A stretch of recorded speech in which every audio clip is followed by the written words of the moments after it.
Bonjour à tous.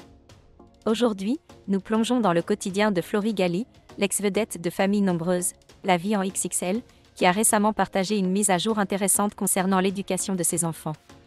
Alors que la rentrée scolaire est fraîchement entamée, Florie a ressorti une méthode qu'elle adore pour maintenir l'ordre dans sa grande famille.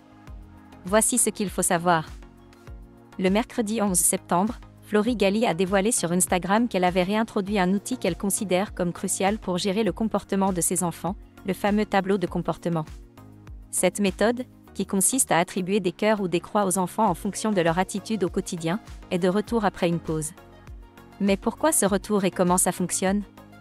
Le principe est simple. Chaque jour, les enfants reçoivent des cœurs ou des croix selon leur comportement dans différentes situations telles que le retour de l'école, le rangement à la maison, ou encore leur attitude générale. L'objectif ? Récompenser les bons comportements. Lorsque les enfants accumulent 3 cœurs consécutifs, ils peuvent gagner un privilège ou une petite récompense. Cependant, comme Florie l'a noté, le redémarrage de cette méthode ne se passe pas comme prévu. Ses enfants, Rose, Lucie, Maxime et Paul, ont plus de croix que de cœurs jusqu'à présent. Le redémarrage est compliqué, a-t-elle partagé en story Instagram.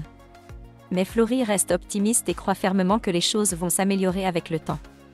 Pour Florie Gali, ce tableau de comportement n'est pas seulement une manière de garder les choses en ordre, mais aussi un outil ludique pour motiver ses enfants. En transformant les règles en un jeu, elle espère les encourager à respecter les règles tout en rendant l'apprentissage amusant. Le retour du tableau de comportement marque un nouveau chapitre dans la vie de Florie Gali et de ses enfants. Bien que le début soit un peu chaotique, elle garde espoir que cette méthode aidera à établir une routine plus harmonieuse. On suivra de près comment cette approche évolue et si ses enfants parviendront à transformer leur croix en cœur.